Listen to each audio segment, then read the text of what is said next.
Mali naman yung... ulitin ko, ano mauuna doon? Yung 20 pesos na bigas? Video, number 2. O number 3, gera sa China. Kasi nga ho, bakit ko ito nakikwento? Kasi atat na ho. Ito ho'y may kinaugnayan dun sa survey na nangyayari ngayon. Yung survey na yan, yung Duterte, si VP Sara Duterte, at saka si Tulfo, abay naglalabasan na kagad yung ganito kaagang survey. May ibig sabihin po niyan. Yung mga nakaupo, gusto nang pababain. Kaya mantakin mo, ang aga-aga pa lang, 1 taon pa lang pinag-uusapan na natin yung 2028. Saan kayo doon? Kayong mga patay gutom na vlogger ng administrasyon na ito, hindi nyo ba napapansin? Mayroon na kagad survey para palitan yung presidente nyo? Hindi ba kayo nahihiya? Pambira kayo. O ito, panoorin natin. Nanguna sina Senator Raffy Tulfo at Vice President Sara Duterte sa bagong Presidential Preference Survey ng Pulse Asia. Sa tanong na kung ngayon gaganapin ang 2028 national elections, 35% daw ang boboto kay Tulfo habang 34% kay Duterte. Sumunod naman sa listahan, sina dating Vice President Leni Robredo, Senator Amy Marcos at Manny Pacquiao. Nabanggit din sa survey sina dating Pangulong Rodrigo Duterte at dating Eto namang Mayor Isko etong nagpa-survey na to, itong Pulse Moreno. Asia, bakit nyo isasama si Duterte? Hindi ko mag-gets eh. Hindi eto medyo nahalata ko yung Pulse Asia dito eh. Bakit nyo isasama si Duterte? Eh alam nyo namang hindi na siya pwede maging presidente uli.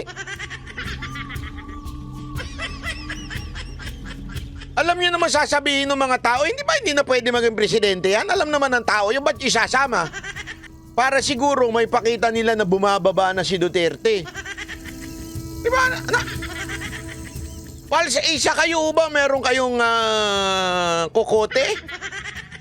Bakit to kailangan nyo isama si Duterte? Paliwanag nyo nga yan.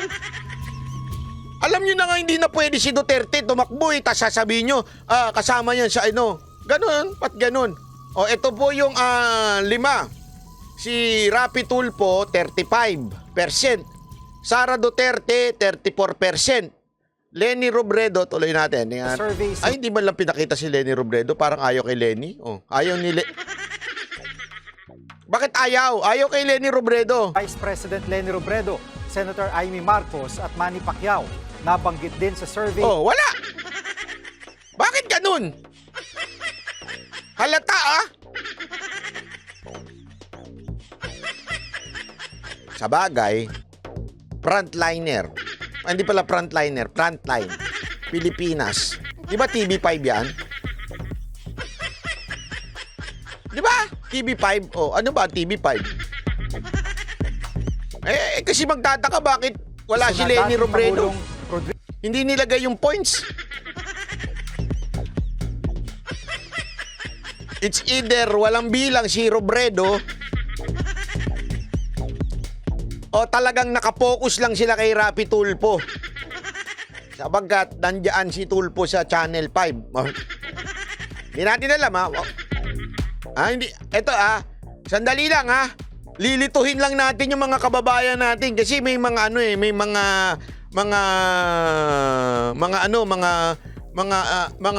mga kulto ni Libayan na sinasabing Tulfonatics ako. Litong-lito na sila eh. Minsan Tulfonatics ako, minsan Duterte ako. Ano ba talaga? 'Di ba? Hindi mo na maintindihan itong mga tatanga-tangang follower ni Libayan eh. Minsan Tulfonatics ako eh. Ngayon biglang na Duterte na. Kaya nga, eto lang simpleng-simple lang ito. Bakit to kaya ganyan ang lumalabas sa survey ngayon? Number 1, marami nagsasabi mind conditioning. Ika nga. Marami nagsasabi niya na mind conditioning lang daw yan para palabasin na talagang malakas si Raffy Tulfo. Tapos si VP Sara Duterte bumababa. Kaya nga nandyan pa si si Pangulong Duterte para ipakita na bumababa. Pero at the same time, sa social media naman, pagpapanurin mo talaga sa social media, talagang babasahin mo yung mga komento, ang daming naiinis kay Senator Raffy Tulfo. Dahil sa pagiging mainitin ng ulo, minsan wala na sa lugar, sa Senate, minsan lumalagpas na yung kanyang birada o kanyang banat sa Senate, di ba?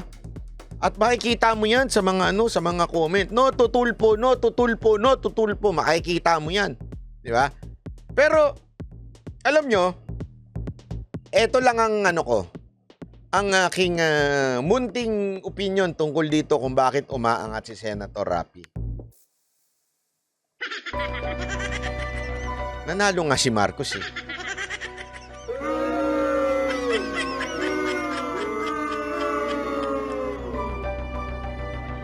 We really have a problem in educating the people pagdating sa government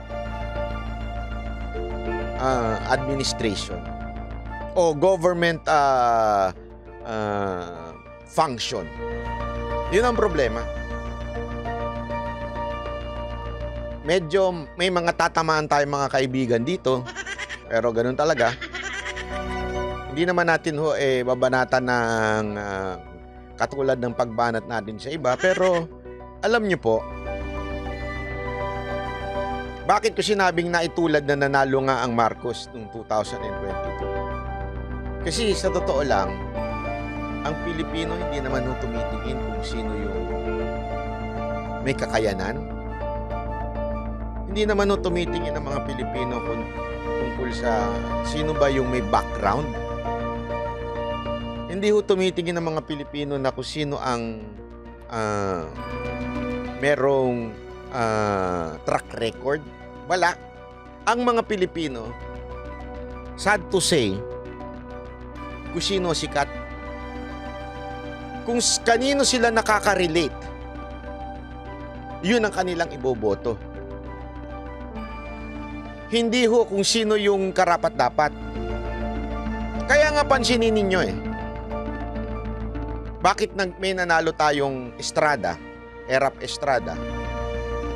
Nakita nyo naman ang ginawa sa ating gobyerno. Bakit kanyo? Kasi, para sa mahirap yan, para sa amin yan, kasama namin yan. Bakit tayo may nanalong katulad ni Pinoy? Kasi mabuting tao yan, kasi mga Aquino yan di ba? Yun yung ginawa ng propaganda nila. Tapos sakto pa namatay yung kanyang ina. Naawa tayo. Ganun Bakit may nanalo tayong Marcos? Kasi kawawa Kawawa yan, inapi na yan. At saka maganda yung panahon ng kanyang tatay. Isipin nyo bakit tayo may mga congressman na kahit wala namang alam na nanalo? Porket panay ang video. Kasi feeling nila kakampi nila Hindi nila inisip kung ano talaga yung may kakayanang tao. Kaya ba nitong mag-isip ng tama? Kaya ba nitong gumawa ng bagay hindi dahil para i-please ang tao? O hindi para, alam mo yon, para lang maganda, maging pogi ka sa harapan ng tao. Pero kasi ang kailangan talaga, pagdating sa batas, paggagawa ng batas, mapasenado o mapakongreso ka, kailangan po may alam ka at matapang ka pagdating sa mga hindi popular na mga batas. Ano ibig sabihin? Kasi marami dyan, lalo na yung mga mahilig sa anti-poor, na kung ano lang yung popular, yun lang ang kanilang ipapasa. Yun lang kanilang bibit-bitin na bill, ika nga. Hindi na nila iniisip kung ano ba talaga yung may pakinabang sa taong bayan. Walang ganun. Kasi minsan, hindi porket popular, tama na. Sa katunayan, marami nga pong hindi popular ang tama. Pero dahil mababatikos ito at mawawalan ka ng boto, hindi mo ngayon ito ibibit-bitin o ipapapasa. Ika nga. Di ba? Bakit meron tayong mga senador na mas madalas pang mag-shooting kaysa sa pag-appear sa mga pagdinig o di kaya session? Alam niyo kung bakit? I think the problem is not the politicians. It's us. Tayo hong mga botante.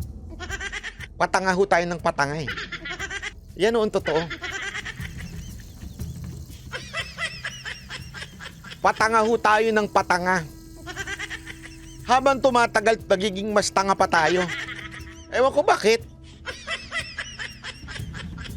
Sabi nitong isa, bukod sa kasikatan, pera din. Siyempre, pag mahirap, kung sino yung magbigay ng 500, palakpak tenga na tayo. Kung sino yung talaga sa atin, nag-abot, yun na iboboto natin.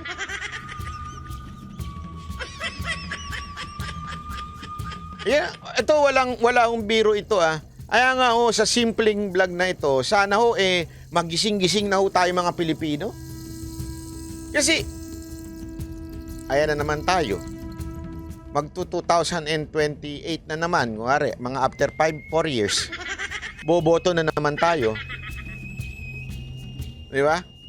Actually, binanggit na namin ito during the campaign. 2022. 21 to 22. Ang mga isko niyan, yung mga Duterte supporter na nag-isko, because nakakita sila ng something kay isko. Yung mabilis ang kilos. Kita nyo naman yung pagbabagong nangyari sa Maynila.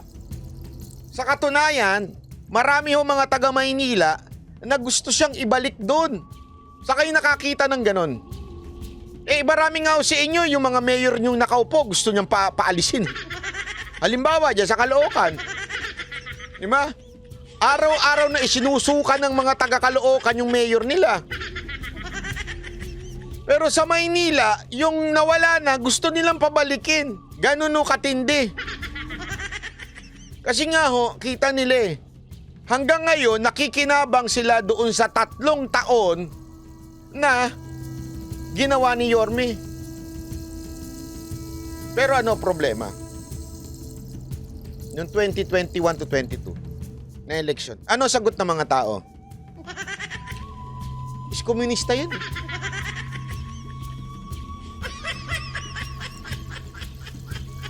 Di ba? Yan ang banat nila nun. Is komunista yan Ano pa? Pagka sinabi natin, sige, track record ng kandidato mo?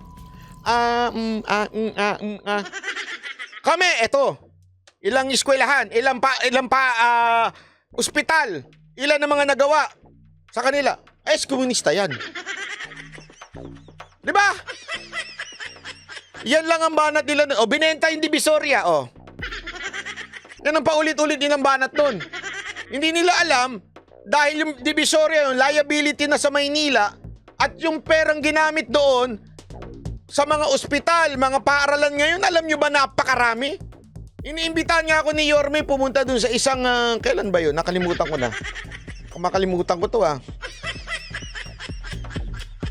Meron nga ako, iniimbitahan niya po ako na na pumunta sa isang opening ng kanyang eskwelahan.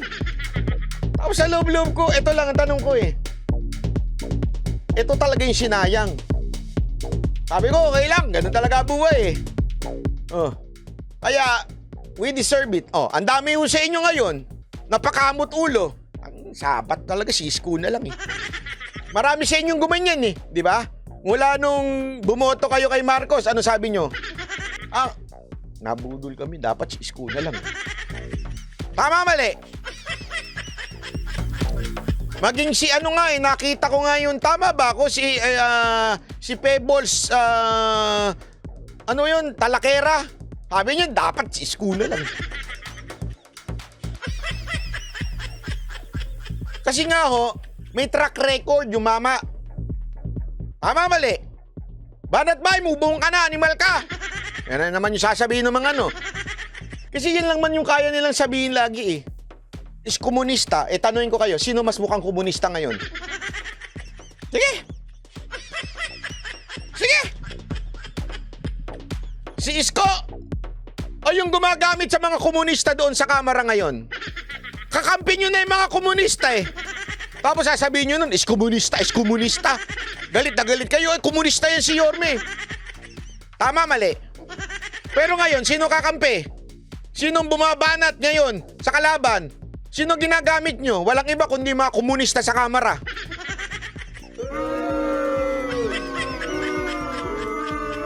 Sabi ni Jeggy Barra, banat ba? May record naman yung isa eh. Saan? Sa PIDEA? Oy, wala akong sinabing ganun ha. Nagtatanong lang.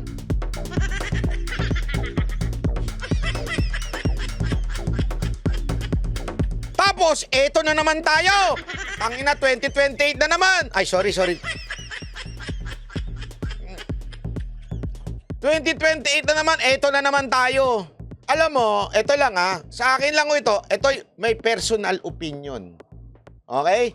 This is my personal and honest opinion and nobody is influencing me with this. At hindi kami nag-usap-usap ng nila Coach Oli, nila Boss Dada tungkol dito. Ako ito eh. Ito I will say it na. Pagdating nyo kay Sara Duterte at kay Rapi Tulfo, simple lang naman ho sa akin ito. Alam mo, si Rapi Tulfo naman talaga matulungin. No question about it. Marami siyang natulungan, marami siyang naserbisyuhan. May problema lang ako pagdating sa pagiging senador niya ngayon, minsan nag-overboard siya.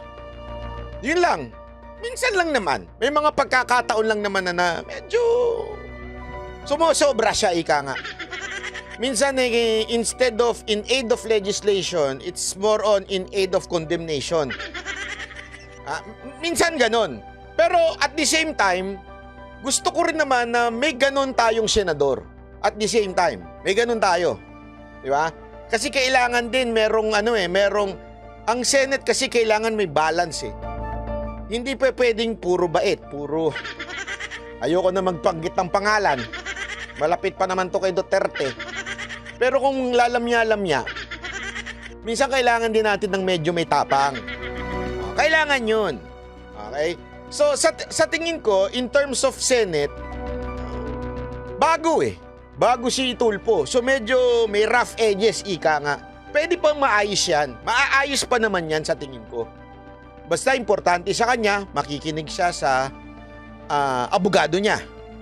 Yan, importante yan. Kasi may mga bagay na kailangan palagi mong tatanungin sa abogado. Kaya, ito yung bagay na gusto ko kay Robin. Si Robin, may prinsipyo, matapang, pero magalang, at the same time, nagtatanong sa abogado. Alam mong, hindi bumibitaw ng salita ng bugso ng damdamin. Gets nyo? Minsan po kasi si Tulfo, may tapang, may prinsipyo, pero yung bugso ng damdamin niya, bago muna siya magtanong sa abogado niya sa mga kasi tandaan ninyo, hindi ho madaling maging senador. Baka na makakala ninyo, basta senador ka na, okay na yan. Hindi, mahirap naman ho talaga. Kulang ho si Tulfo ng ganun. Sa tingin ko yung yabang kasi, okay naman din ng may yabang eh. Tama rin naman eh, kasi minsan talagang kailangan yabangan yung mga sekretary. Kailangan talaga yun eh. So, balance of everything. Ang problema ko lang ito. Aside from that, in terms of administration, kulang pa si Senator Raffy. Yan ang tingin ko. Bakit kanyo? Tandaan nyo, in a corporate, meron tayong leader who will visualize things, pero meron din diyang administrator. Siya ho yung alam niya yung pasikot-sikot. Pag ikaw presidente, hindi ka lang pwedeng visualizer. O yung kaya mo lang, eto may pangarap ako, eto gusto kong gawin. Hindi eh. Kailangan marunong kang magmando, ika nga ng mga tauhan. Ibig sabihin, dapat talaga may experience ka pagdating sa local governance. Yan ang problema ko kay Senator Raffy. That's why, ang leaning ko pa, as of now ang leaning ko na kay BP Sara Duterte. Not because hindi maalam, hindi yun eh. It's just experience-wise, I think BP Sara Duterte is more experienced. As a matter of fact, natanong ko na ito even kay Baste, kay Mayor Baste. At sa mga nandun, isang napag-alaman ko kay BP Sara Duterte, isang napag-alaman ko, lahat daw ng mga naging, alam mo yun, pagkukulang. Siyempre hindi naman perpekto yung kanyang ama. Naasaayos ni BP Sara Duterte. Naplansya niya. Yung mga utang, naplansya niya nung panahon daw ni BP Sara Duterte. Pangalawa, yung panahon ni BP Sara Duterte, pag alis niya, ready na ang lahat. Pagpasok ni Baste, maayos daw lahat. Ibig sabihin, it's a matter of just continuing doing it. Ganun daw si BP Sara Duterte. Which is possible, it's because ang tagal din niya nga namang naging local executive. Naintindihan natin. Again, sa tingin ko po yung iba dyan na makatulpo, makinig ka kasi huwag kang sarado isip. Sabi ko nga sa inyo, wala akong problema kay Tulfo except yung kanyang impulse, ika nga. Pero maaayos naman yun. Hindi naman yun totaling negative. Hindi naman. Sa tingin ko, Tulfo is a good leader. A good politician. For me, honestly, sa tingin ko wala akong problema.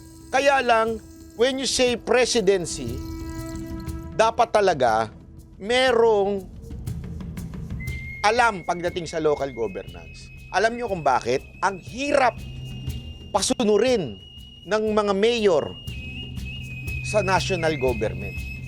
Tandaan niyo yan. Bakit kanyo? Kasi meron local government code eh. Kaya nga pansinin niyo nung panahon ni Pangulong Duterte, astig na si Pangulong Duterte nun pero may mga pumapalag pa. Nung mga pinapatupad niya na 'di ba, yung bawal lumabas, may mga pumapalag pa yung face mask.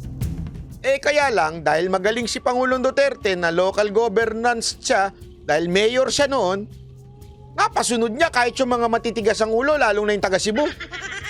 'Di ba, tigas ang ulo noon eh. Bakit mo in-endorso si Tulfo? Ano ba, nakikinig ka ba? Ano ba yan? Nakikinig ka o nagbubulag-bulagan? In-endorse ko ba si Tulfo? Kakagigil naman yung mga ganyang comment. Ano ba? Tatanga-tanga lang ba talaga tayo?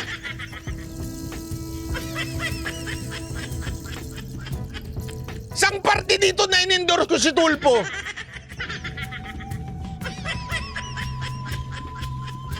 Sino ba nagsabi niyan? Buti na lang ang bilis ng chat group, hindi ko nabasa na masyado yung pangalan mo.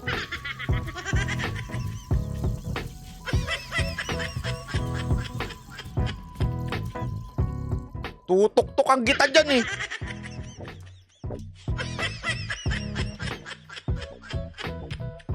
Ayan. Balimbing ka talaga, yun ang totoo. Ano naman balimbing? Anong balimbing? Lang ba ako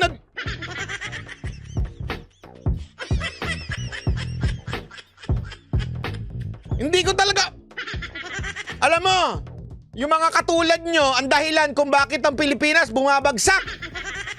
Sabihin mo sa anak mo, anak, ako daw ang dahilan kung bakit bumabagsak ang Pilipinas dahil ang tanga-tanga ko. Sabihin mo yan Pambira. Kalma. Hindi. Kalma po ako. Sa mga nakakakilala po sa akin, kalma ho talaga ako. Bingi lang. Ika nga. Bias ka talaga, Banat Bay! Pinaliwanag ko na nga bakit bias. Ulitin ko? O rewind nyo na lang. Anti-tulpo ka, Banat Bay! Sarap tuktukan ng mga tanga talaga eh. Tulpo natics ka, Banat Bay! Ano ba talaga? Hindi ko na, nalilito na ako sa inyo. Kahit yung mga troll, nalilito na. Hindi, ako walang biro ito ha. Ako honest, ano ko lang to eh. This is my opinion. Kung ayaw nyo, di wag. Basta ako, opinion ko ito. Opinion ko ito, wag kayong makialam dito ha. Kung gusto nyo, mag-vlog din kayo. Okay? Unang-una talaga sa lahat, sabi ko nga sa inyo, ay, wala akong problema, Tulpo. Ako tanungin nyo ako, kung sakasakali, tumakbong senador si Tulpo, iboboto ko. Walang biro. Maayos sa akin si Tulpo sa senador eh. Kailangan mo lang lihain ng konti. Pwede naman matutunan yun eh. Kesa naman doon sa iba, wala talagang prinsipyo. Wala pang bayag, wala pang... Sa dami-dami ng pwedeng, ako okay ako dyan, walang problema. Pero pagdating mo sa executive, ibang usapan. Kasi tandaan natin, lagi natin tandaan to makinig tayo. Ang problema kasi sa atin, hindi natin naiintindihan yung trabaho ng legislatura, trabaho ng local government officers, o sabihin yung mga mayors, at trabaho ng councilors, ano ba ang trabaho ng congressman, ano ba ang trabaho ng presidente, ano ba ang trabaho ng pagiging huwes? Minsan pinaghahalo-halo na natin yun eh. Kaya minsan nagkakamali tayo.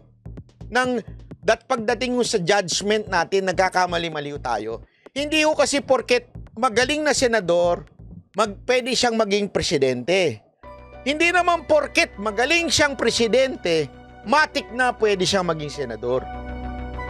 O di kaya magaling na mayor, pwede na siya matik na maging senador. Diba ho?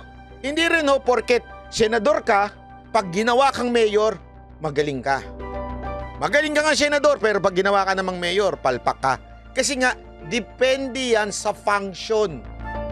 Ano ba ang function or job description nung pinapasukan mo? Gets nyo? Kaya nga sabi ko nga sa inyo, kung ako tatanungin nyo, ako si Tulpo, sarap ilagay niya sa DILG. Talakan niya lahat ng mga pulis na tiwali doon. Ang dami mong pwedeng may mga function na okay. Pero pagdating mo sa governance ng buong bansa, maganda siguro si Senator Raffy Tulfo, pumasok siya sa pagka-mayor. Yan. O, di ba? Tingnan niya muna kung gaano yung sistema ng paano ka mag-execute. Kasi iba yun eh. Execute yun eh. Executive branch yun eh. Diba? To execute yung mga batas. Iba naman doon sa Senate. Si Senator Raffy Tulfo lang kasi minsan nami-mix up niya na huwes siya, minsan naman senador. Totoo naman. Yun lang naman yung medyo pwedeng lihain ika nga. Di ba? Pwede natin lihain yun. No? Halimbawa, baka mamaya, kunwari ewan ko kunwari si VP Sara Duterte tatakbong senador. Medyo, hindi ko sure kung may experience siya doon sa pagiging senador, di ba? Hindi ko kasi matik yun eh. Dapat ganun tayo mag-isip. Dapat matalino tayo, di ba? Dapat hindi, tinutugma natin. Kasi halimbawa, ito lang kasimple ganito kasimple. Ito, halimbawa, hindi porket magaling kang doktor, kukunin na kita pag may kaso ako.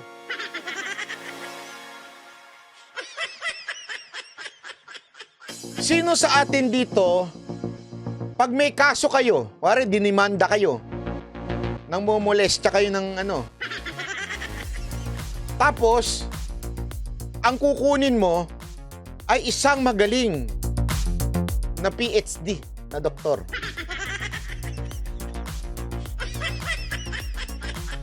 Hindi, tanongin ko kayo. At the same time, kunwari, ikaw si Topacio, magaling na abogado. Maraming magaling. Ikaw si Attorney Trixie. Bigla kang nagkasakit. Nagkatulo ka. Attorney Topacio, ano bang gamot ko sa tulo? Tulo talaga? Oh, naintindihan nyo na?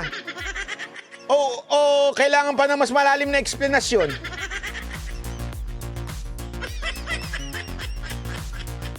Dapat ang pagkuha natin sa isang kandidato ay naaayon sa function. It's not the other way around.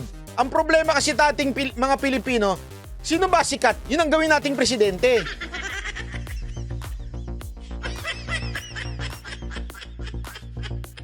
Naintindihan na natin. Kasi ganun tayo mga Pilipino. Bahala. Sikat. Uy, banat bay. Gusto kitang vlogger. Tumakbo ka ng senador.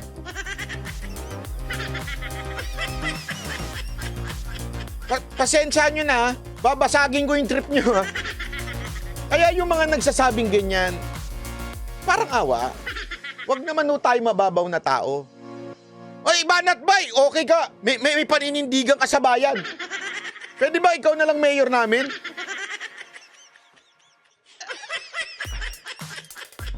Eto ha, even if sabihin na natin, halimbawa lang nagkakaroon tayo ng konting success sa pagbablog. Halimbawa lang naman. Okay? Nangunguna tayo sa ibang mga vlog. Halimbawa lang ha, halimbawa lang, hindi po ako nagyayabang. Halimbawa lang. Hindi naman po ibig sabihin nun, magaling na akong mayor. Pwede nyo na akong gawing mayor, pwede nyo na akong gawing congressman. Katarantaduhan po yun. Ako na magsasabi sa inyo, magkakalat ako pag ako ginawa nyong mayor. Bakit? 4 o'clock na, wala pa ako sa opisina.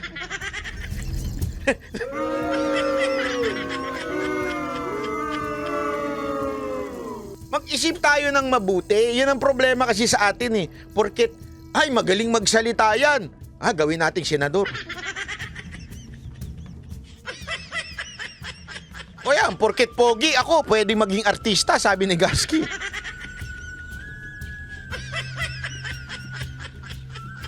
Di ba? Hindi naman porket magaling, halimbawa, magaling ako magpaliwanag. Halimbawa lang ha, kasi yun ang sinasabi ng iba, magaling daw magpaliwanag.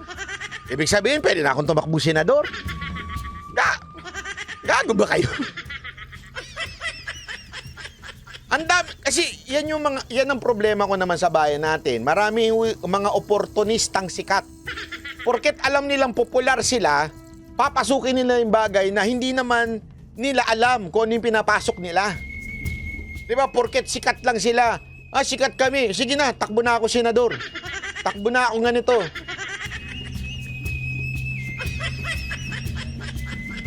Ikaw ba, sinong manok mo? Anak ka ng wedding. 1 oras na tayo nag-uusap dito, tatanong mo pa sa akin, ikaw ba, banat bay, sinong manok mo? Manok ni San Pedro, sino pa? Ang bihirang tanong yan.